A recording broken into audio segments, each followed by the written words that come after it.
Okay, suppose you wanted to find a length along a curve from A to B like this. Well, we don't have that exactly, but we could get pretty close by approximating this straight distance here by making a right triangle, right? So if we called this distance dx and this distance dy and this straight distance ds, well, that's a right triangle, so we could use Pythagorean theorem. We solve for ds, and we get this guy. And so s would be pretty close to that, right? But what if I cut it up into two triangles? For example, I'm going to do it in blue. So what if I cut it up into two? So now I have two straight lines. Well, now I'd be even closer. In the same way if I did three triangles. Right? Or trapezoids, I guess you could call them, but we can make them into triangles. I'd be even closer. And obviously, the more triangles I get, the more accurate I would get. Well, we can actually do infinite triangles because we know about the integral tool. So if we took the integral of ds, we could actually add up all the possible triangles, or all those possible distances, all those possible hypotenuses from A to B. And it would look something like this. Because ds is equal to this thing, so I just plugged it back in. Well, if we just did a little bit of algebra and factored out this dx squared, we get 1 plus dy over dx squared. And this dx squared, we could go ahead and take the square root of that. That would just be dx. And we could slap that on the outside of our integral symbol. And now we have the square root of 1 plus dy over dx squared. Well, dy over dx, that's just the derivative of whatever our function is, right? And so now we have a formula that we could use that would actually give us the exact arc length. It's a little crazy, but it's there. It's really just the Pythagorean theorem underneath the integral. That's it. So let's go ahead and see if we can use it. So the first thing I always do is I just kind of copy down the formula. So when I copy down the formula here, I get that s, that's s for arc length, equals the integral from a to b of the square root of 1 plus f prime of x squared. And then we could say dx. Okay, so now I can tell right away one of the first things I'm going to need is the derivative of f of x. And so here's my f of x. So let's just do that over here on the side. If y equals x to the 3/2, and let's just go ahead and use the f prime notation, then the derivative would equal 3/2 x to the 1/2. Or you could also say 3/2 square root x. And let's just go ahead and plug this thing in. So s equals the integral. My a and b are right here. It seems like some weird numbers, but I bet it's going to work out nicely for us. 32/9 square root 1 plus the derivative of f of x we just discovered is 3/2 square root x, and we're going to square that, dx. And so now we're just kind of in a long haul of algebra here, because we need to get this simplified down to a point where we could actually take the integral. So s equals integral 0 32/9 square root 1 plus 3 squared is 9, 2 squared is 4, and the square root of x is obviously just x. Alright, a little bit easier here. I'd recommend doing some u substitution.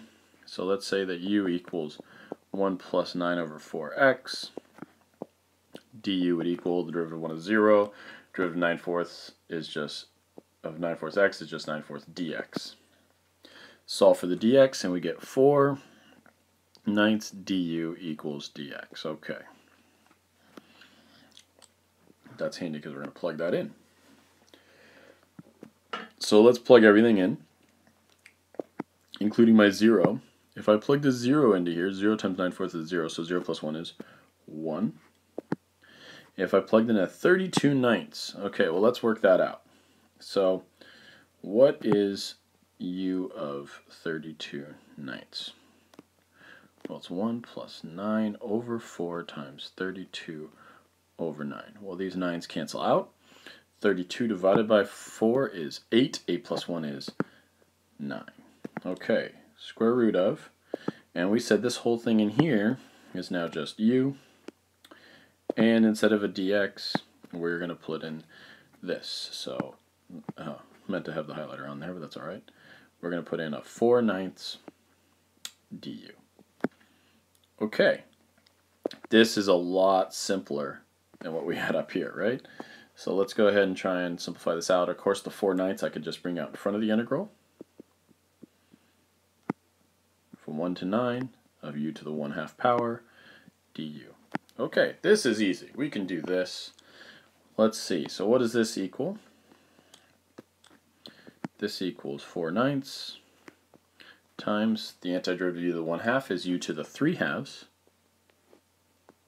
and then divide by 3/2 or multiply by 2/3, and we're going to evaluate this thing from 1 to 9. Okay, so 4/9 2 to the 9 to the 3/2 over 3 minus 2 to the 1 to the 3/2 over 3. Alright, I'm going to keep the 4/9 outside, and let's just try and simplify this. Let's see, I like to do the square root part first. The square root of 9 is 3, and 3 cubed is 27, so I really have a 2 times 27 here, which is 54. So I'm just going to write this as 54/3 minus, and this 1, and 1 to the 3/2 is just going to be 1, so this is really just a 2/3. And so we really have 4/9 times 52 over 3. That doesn't reduce, so 4 times 52 is 208, and 9 times 3 is 27. So the arc length of that is 2/827, whatever our unit is. Okay, I know a lot of work, but mostly just doing some u substitution here to make our integral doable. From there, it's just taking a normal antiderivative. All right, let's go on to the next problem. It's a little bit more fun. Okay, so same idea. We're just finding the arc length. Here's our function. Here's our integral symbol. So we could go ahead and we could plug all that in to our integral symbol. Remember, we got s, arc length, equals from 1 to 2, square root, 1 plus, okay, we're going to need the derivative of this thing. So let's go over here and do the derivative. I'm going to rewrite it first. So I'm going to say f of x equals, this is like saying 1/6 x cubed plus 1/2 x to the negative 1. That means that, zoom in so it's a little bit easier to write, the derivative would be 1/2, because 3 times 1/6 is 1/2 x squared, plus, let's see, if we took away 1 from the derivative, this would end up being a -2, but we're going to multiply by the previous power, so -1 times 1/2 is just -1/2. And if we wanted to clean that up a little bit, it would look like this. It would look like x squared over 2 minus 1 over 2x squared. Okay, so there's our derivative. So we can plug that in. Remember, and it's going to be this thing squared. It's the derivative squared.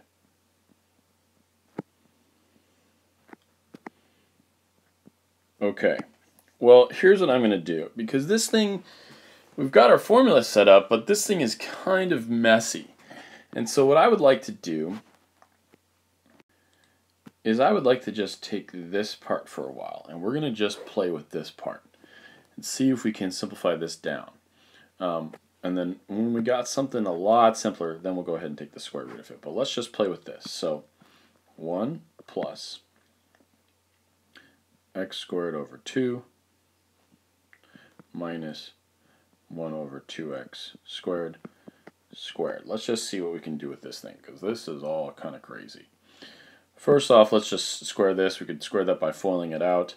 When you do that, I did the box method. When I did that, I got 1 plus x to the 4th over 4 minus 2/4 plus 1 over 4x fourths. Of course, again, that's just this squared. You could do the box method or FOIL or whatever you want to simplify that out. Okay, well, right away I got something common here, because I got, basically this is just a half, so 1 minus a half here. And so I have x fourth over 4 plus, I'm going to leave it in positive, I'm going to leave it in terms of 4, so I'm going to leave it as 2/4. I mean, so instead of saying 1/2, I'm going to do 2/4, and then plus 1 over 4x to the 4th. All right, well, I'm seeing something that we can do. I think we could factor some stuff out of this. We could definitely factor out a 1/4. So we could take out a 1/4, and that would leave us with x to the 4th plus 2. Now you see why I left it in 2/4 plus 1 over x to the 4th. Okay, this next step is where you kind of have to stretch yourself. We could actually factor something out of all of this. And what we can factor out is an x to the negative 4th. And I know it's a little bit weird because we don't actually see an x to the negative 4th in these, but remember, if we're going to factor out an x to the negative 4th, that just means if we were to multiply it back through, we would get this. So we just have to think about what would happen, what would we need to multiply by x to the 1/4 to get to this. So let me show you what I mean. We already took out a 1/4, and I'm saying that we could take out a x to the negative 4th. Well, if I was to multiply this back through to get x to the 4th, I'd have to have an x to the 8th, right? X to the 8th times x to the negative 4th equals x to the 4th. Okay, so we're good there. What would I need to get a 2? Well, I'd have to have 2x to the 4th. 2x to the 4th times x to the negative 4th would just give us 2. All right? And finally, well, this already is just really x to the negative 4th, so if I factored that out, I would just have a 1. All right. The reason for doing all this is stuff is going to just kind of cancel out beautifully. In fact, hopefully you see what's going on here. We now have a perfect square. And remember, all of this, all I've been doing this whole time is just simplifying what's underneath the square root. So getting a perfect square here is going to be very, very handy. This, in fact, is a perfect square. It's the perfect square of, I'm just going to kind of circle it. You could think of this part as being x to the 4th plus 1 squared. Everybody see it? If you did x to the 4th squared, you get x to the 8th, and then 1 times x to the 4th plus another 1 times x to the 4th plus 1 squared. So that is really, really handy. So let's try and simplify all this back in our original integral. Okay, so we have our arc length equals the integral from 1 to 2 square root, and now we've got things factored rather nicely. We said, hey, we pulled out a 1/4, and let's just go ahead and write the x to the 4th on the bottom here. And this part, we said, hey, that's the same thing as x to the 4th plus 1/2. Or not 1/2, just 1, sorry, squared. And remember, this is the dx. Okay, so now we can really start to do some fun work here. I know it's a little bit crazy, but it's doable. It just takes some time. So the square root of 1/4, well, that's easy. That's just 1/2. The square root of x to the 4th in the denominator is just going to be x squared in the denominator. And the square root of x 4th plus 1 squared is just x to the 4th plus 1. And then there's a dx. All right, well, let's keep simplifying. I definitely think I could pull this 1/2 out. So I'm just going to put that in front of the integral. And I now have x to the 4th plus 1 over x squared dx. And now I could separate this as two parts. I could call it 1/2 integral 1, 2, and then x 4th divided by x squared, that's just x squared plus, and then 1 over x squared, we would call that x to the negative 2. And of course I'm taking the antiderivative of this, and now I can actually take the antiderivative. I know it's a lot of work just to get to a form simplified enough for us to take it, but it is doable. So let's do it.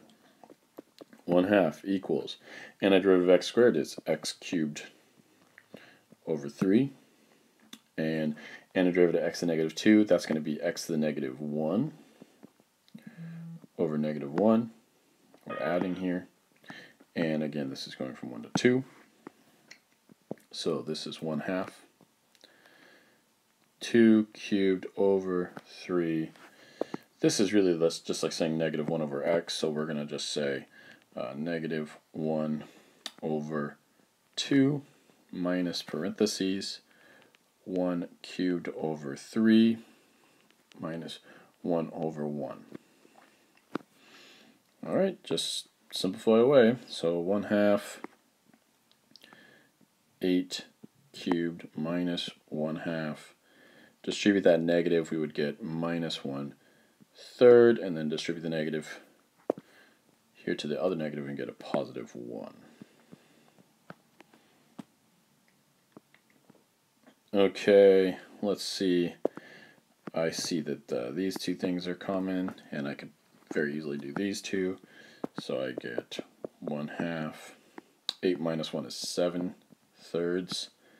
And then 1 minus 1/2 is positive 1/2, so that's like a plus 1/2. And then we could do common denominators. We need to get to a 6. So I'm going to multiply this by 3, and multiply this by 2. And we get 1/2 times 2 times 7 is 14. 3 times 1 is 3. Our common denominator is now 6. And 14 plus 3, we could go ahead and do this all together. 14 plus 3 times 1 is 17. And 2 times 6 is 12. So our arc length is 17/12. Wasn't that a fun problem, guys? So a lot of fun work there. I know I just kept zooming in and zooming in. There's some other videos on Con that might be helpful on this topic. I've used some of the same problems just to kind of, so you could see maybe another way of thinking about it. But there you go. I'll see you guys on the next video.